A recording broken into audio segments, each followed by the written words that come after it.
وقال الله لا تتخذوا إلهين اثنين إنما هو إله واحد فإياي فارهبون وله ما في السماوات والأرض وله الدين واصبا أفغير الله تتقون وما بكم من نعمة فمن الله ثم إذا مسكم الضر فإليه تجأرون ثم إذا كشف الضر عنكم إذا فريق منكم بربهم يشركون ليكفروا بما آتيناهم فتمتعوا فسوف تعلمون ويجعلون لما لا يعلمون نصيبا مما رزقناهم تالله لتسألن عما كنتم تفترون ويجعلون لله البنات سبحانه ولهم ما يشتهون وإذا بشر أحدهم بالأنثى ظل وجهه مسودا وهو كظيم يتوارى من القوم من سوء ما بشر به فيمسكه على هون أم يدسه في التراب ألا ساء ما يحكمون للذين لا يؤمنون بالآخرة مثل السوء ولله المثل الأعلى وهو العزيز الحكيم ولو يؤاخذ الله الناس بظلمهم ما ترك عليها من دابة ولكن يؤخرهم إلى أجل مسمى فإذا جاء أجلهم لا يستأخرون ساعة ولا يستقدمون ويجعلون لله ما يكرهون وتصف ألسنتهم الكذب أن لهم الحسنى لا جرم أن لهم النار وأنهم مفرطون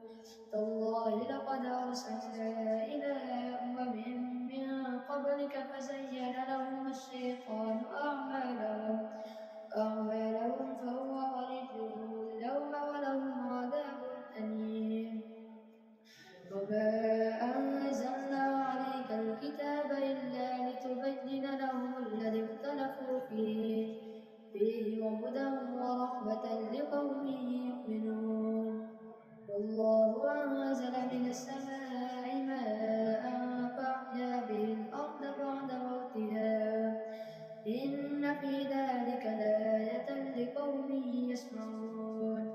وإن لكم في الأنعام لعبرة نسقيكم مما في بطونه من بين فرث ودم لبنا خالصا سائغا للشاربين ومن ثمرات النخيل والأعناب تتخذون منه سكرا ورزقا حسنا إن في ذلك لآية لقوم يعقلون وأوحى ربك إلى النحل أن اتخذي من الجبال بيوتا ومن الشجر ومما يعرشون ثم كلي من كل الثمرات فاسلكي سبل ربك ذللا يخرج من بطونها شراب مختلف ألوانه فيه شفاء للناس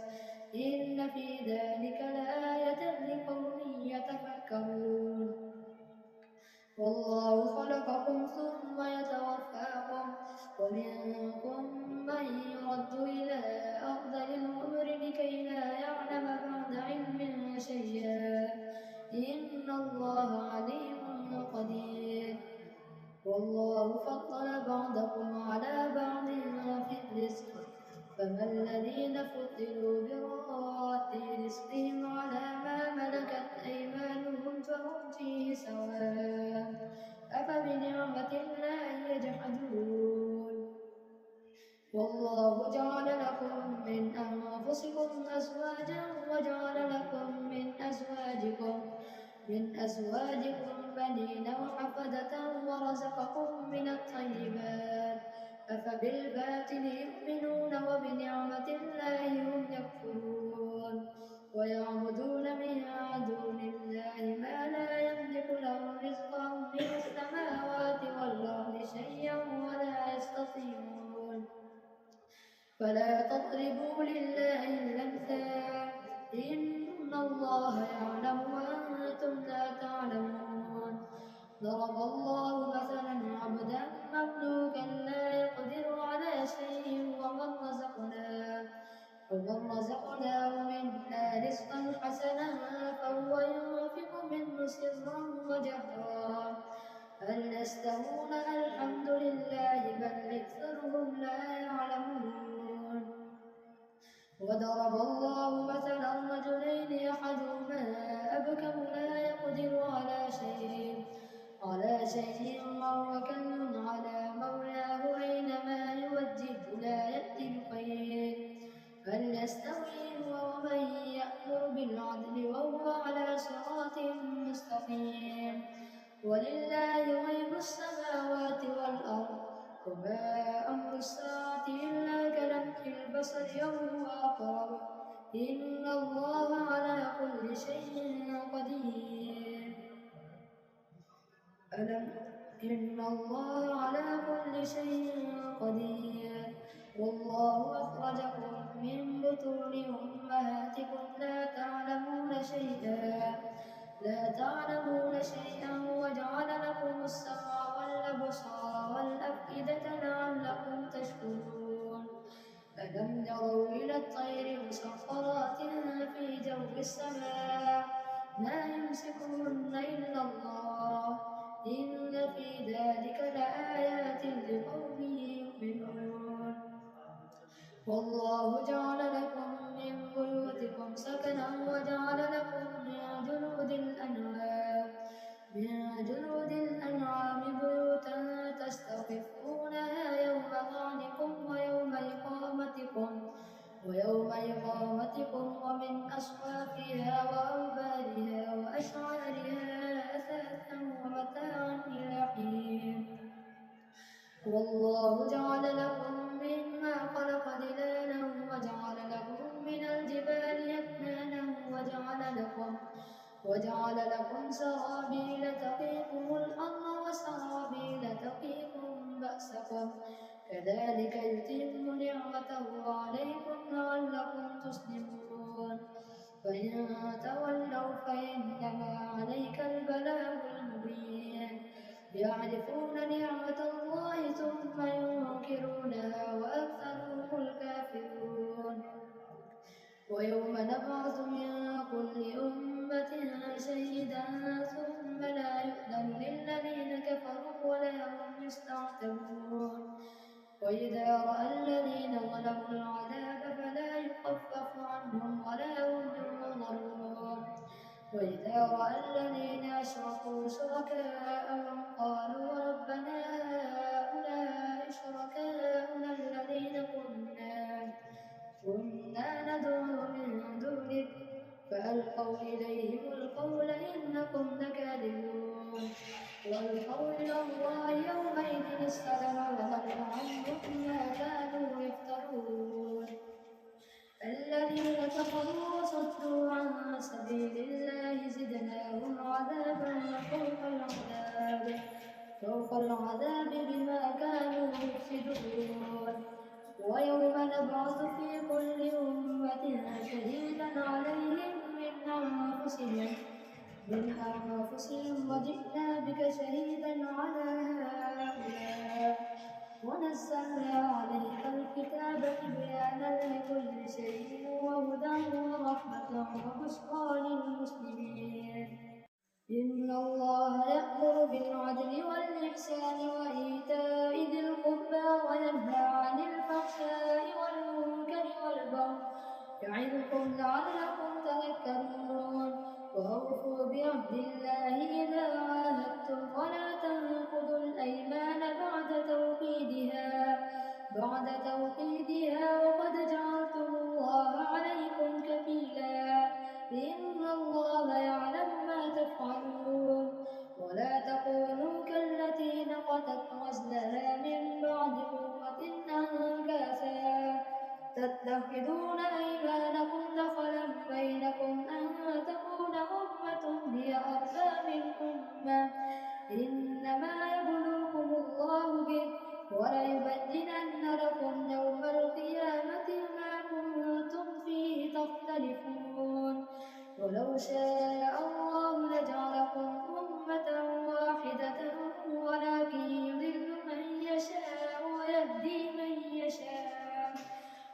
ولتسألن عما كنتم تعملون ولا تتخذوا أيمانكم دخلا بينكم فتزل قدم بعد ثبوتها وتذوقوا السوء بما صددتم عن سبيل الله ولكم عذاب عظيم ولا تشتروا بعهد الله ثمنا قليلا إنما عند الله هو خير لكم إن كنتم تعلمون ما عندكم ينفد وما عند الله باق ولنجزين الذين صبروا أجرهم بأحسن ما كانوا يعملون من عمل صالحا من ذكر أو أنثى وهو مؤمن فلنحيينه حياة طيبة ولنجزينهم أجرهم بأحسن ما كانوا يعملون فإذا قرأت القرآن فاستعذ بالله من الشيطان الرجيم إنه ليس له سلطان على الذين آمنوا وعلى ربهم يتوكلون إنما سلطانه على الذين يتولونه والذين هم به مشركون وإذا بدلنا آية مكان آية والله أعلم بما ينزل قالوا إنما أنت مفتر بل أكثرهم لا يعلمون قل نزله روح القدس من ربك بالحق ليثبت الذين آمنوا وهدى وبشرى للمسلمين ولقد نعلم أنهم يقولون إنما يعلمه بشر لسان الذي يلحدون إليه أعجمي وهذا لسان عربي مبين إن الذين لا يؤمنون بآيات الله لا يهديهم الله ولهم عذاب أليم إنما يفتري الكذب الذين لا يؤمنون بآيات الله وأولئك هم الكاذبون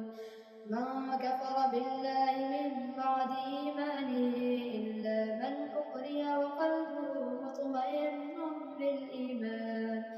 بالإيمان ولكن من شرح بالكفر صدرا فعليهم غضب من الله ولهم عذاب عظيم ذلك بأنهم استحبوا الحياة الدنيا على الآخرة وأن الله لا يهدي القوم الكافرين أولئك الذين طبع الله على قلوبهم وسمعهم وأبصارهم وأولئك هم الغافلون لا جرم أنهم في الآخرة هم الخاسرون ثم إن ربك للذين هاجروا من بعد ما فتنوا ثم جاهدوا وصبروا إن ربك من بعدها لغفور رحيم يوم تأتي كل نفس تجادل عن نفسها وتوفى كل نفس ما عملت وهم لا يظلمون وضرب الله مثلا قرية كانت آمنة مطمئنة يأتيها رزقها رغدا من كل مكان فكفرت بأنعم الله فأذاقها الله لباس الجوع والخوف بما كانوا يصنعون ولقد جاءهم رسول منهم فكذبوه فأخذهم العذاب وهم ظالمون فكلوا مما رزقكم الله حلالا طيبا واشكروا نعمة الله إن كنتم إياه تعبدون إنما حرم عليكم الميتة والدم ولحم الخنزير وما أهل لغير الله به فمن اضطر غير باغ ولا عاد فإن الله غفور رحيم ولا تقولوا لما تصف ألسنتكم الكذب هذا حلال وهذا حرام لتفتروا على الله الكذب إن الذين يفترون على الله الكذب لا يفلحون متاع قليل ولهم عذاب أليم وعلى الذين هادوا حرمنا ما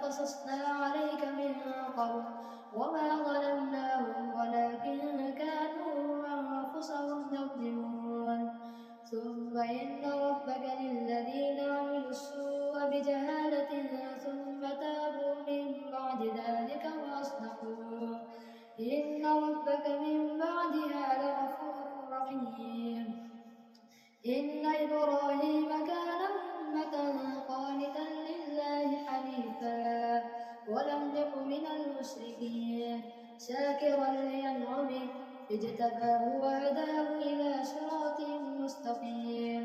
وآتيناه في الدنيا حسنة وإنه في الآخرة لمن الصالحين ثم أوحينا إليك أن اتبع ملة إبراهيم حنيفا وما كان من المشركين إنما جعل السبت على الذين آمنوا اختلفوا فيه وإن ربك ليحكم بينهم يوم القيامة فيما كانوا فيه يختلفون ادع إلى سبيل ربك بالحكمة والموعظة الحسنة وجادلهم بالتي هي أحسن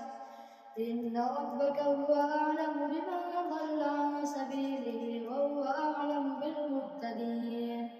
وإن عاقبتم فعاقبوا بمثل ما عوقبتم به